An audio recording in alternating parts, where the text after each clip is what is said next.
জানবো যে ববি ব্লগ তো আর্জেন্টিনার ফ্যান। ডেফিনেটলি আর্জেন্টিনার ফ্যান। বাসায় কি এমন কেউ আছে যাদেরকে 7 আপ খাওয়াইতে হয় প্রতিনিয়ত? থাক, ওরা এখন অনেক দুঃখে আছে বেচারারা, ওদেরকে আর দুঃখ দিও না। আর হোপফুলি আমার মনে হয় এবারও আগের মতো আর্জেন্টিনা কাপ নিবে, আমরা এটা আশা করি সবাই যারা আর্জেন্টিনার ফ্যান। সো থাক, ওদেরকে আর দুঃখ কষ্ট দিও না বেশি। বিতর্কের তো সৃষ্টি হয় যখন আর্জেন্টিনা প্রতিটা ম্যাচে জিতে যায়, তখনই বিতর্কের সৃষ্টি হয়। প্রতিটা ম্যাচে এটা বিতর্কের কিছু নাই আর কি। যখন কারো খুব ফর্ম ভালো থাকে ওইটা ভালো চলতে থাকে, আবার অনেক সময় খারাপ। কতগুলো বছর ধরে আর্জেন্টিনা কত খারাপ খেলেছে, তাই না? আচ্ছা, একটু জানবো যে যদি মানে বন্ধুদের সাথে তো শর্ত হয়ই এমন খেলা নিয়ে, যেহেতু আর্জেন্টিনা ব্রাজিল আগে ছিল, তো তাদের বর্তমান সিচুয়েশনটা কি? তাদের সঙ্গে মজার কোনো শর্ত আছে নিশ্চয়ই। সেটা তো আছে খুবই। ওই যে এরকম বলছিল একটু আগে, কে যেন বলছিল এটা কি কিনে নিয়েছে, টাকা দিয়ে করেছে, এগুলো ওরকম তারা বলার চেষ্টা করে। আর ওইটা মোটেও অ্যাকসেপ্টেবল না, কারণ এটা সত্যিই না। মানে এমনকি তারা তো এও বলে যে বাংলাদেশ থেকে নাকি বিকাশে টাকা। হ্যাঁ, আমাদের এত টাকা পয়সা হয়ে গেছে, আমরা বিকাশ করি।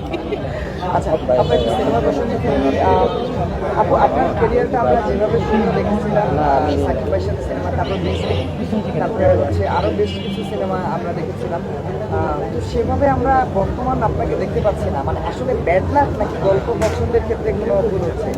ক্যারিয়ার যেভাবে শুরু হয় সবসময় একই রকম তো চলতে পারে না। এটা খুবই মেইন পয়েন্টটা হচ্ছে যে আমার ক্যারিয়ার এখনো চলছে in a good way. So এইটা একটা পজিটিভ সাইড। এবং 2010 থেকে আমার ফিল্মের ক্যারিয়ার শুরু হয়েছে, সার্চ থেকে। এবং ওইটা উইদাউট সাকিবের ছবি। সেকেন্ড ছবিটাও দেহরক্ষী, খুব ভালো একটা ছবি ছিল, ওইটাও সাকিব ছাড়া। থার্ড ছবি ফুল অ্যান্ড ফাইনাল আফসারি ভাইয়ের ছবি, ওইটা সাকিবের সঙ্গে, এবং একটা টিভিসি দিয়ে স্টার্ট হয়েছে। ওর সঙ্গে আমার 5-6টা ছবি হয়েছে, খুব ভালো ছবি হয়েছে। আর বাকি ছবিগুলো সব উইদাউট সাকিব। সো ওগুলো অনেকগুলো ছবি আছে, ওগুলো খুব, যেমন অ্যাকশন জেসমিন, যেটা একটা পপুলার কন্টেন্ট, ওইটাতেও মানে হিরো ছিল অন্য একজন। সো ওইটা আমার উপরে গল্পটা ছিল, এটা একটা সাকসেসফুল একটা ফিল্ম ছিল।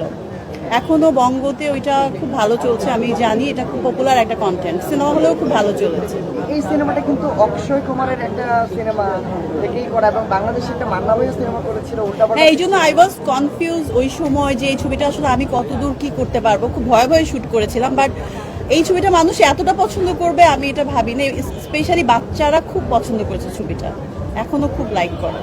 সর্বশেষ আগামী 5 বছরের মধ্যে নিজের কেরিয়ার কথা দেখতে চান, এবং একই সঙ্গে আমরা শাকিব খানের সঙ্গে আপনার মাঝখানে লোক দিয়ে। হ্যাঁ, ওর সাথে ইভেন আমার 1-1.5 বছর আগেও 2-3টা মিটিং হয়েছিল, 2টা ফিল্মের ব্যাপারে। সো সবাই যখন বারবার বলে যে আপনাদের 5-6টা ছবি ছিল, অনেক ভালো লেগেছে আপনাদের কেমিস্ট্রি, সো ইনশাল্লাহ কখনো হতেই পারে। আর নর্মালি সবাই তো আগের প্রিভিয়াস ক্যারিয়ার থেকে বেটার ওয়েতেই কাজ করতে চায়, কারণ আগে থেকে ভালো কাজ দিয়ে মানুষের সামনে, মানে একজন ভালো আর্টিস্ট চায় যে মানুষের সামনে ভালো কাজ নিয়ে আসা। সো সেটাই আমার আশা যে আফটার 5 ইয়ার্স আমি আমাকে অনেক বেটার আরও পরিপক্ক জায়গায় দেখতে চাই অ্যাজ এ আর্টিস্ট, অভিনেত্রী, যেটাই বলুক না কেন। এই তো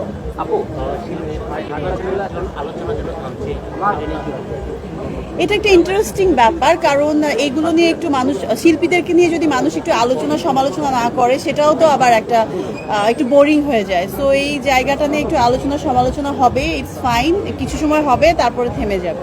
এমন অভিযোগ এসেছেন যে টাকা পয়সা ছিটানো হয়েছে, দেশের বাইরে থেকে ছিটানো হয়েছে, ভোটারদেরকে টাকা দেওয়া হয়েছে বিকাশে, আমি তো এগুলো জানি না, বাট যদি হয়ে থাকে, টাকা পয়সা বেশি হলে যদি কাউকে মানুষ হেল্প করতে চায়, দিতে চায়, ইটস ফাইন, এখানে তো দোষের কিছু নাই।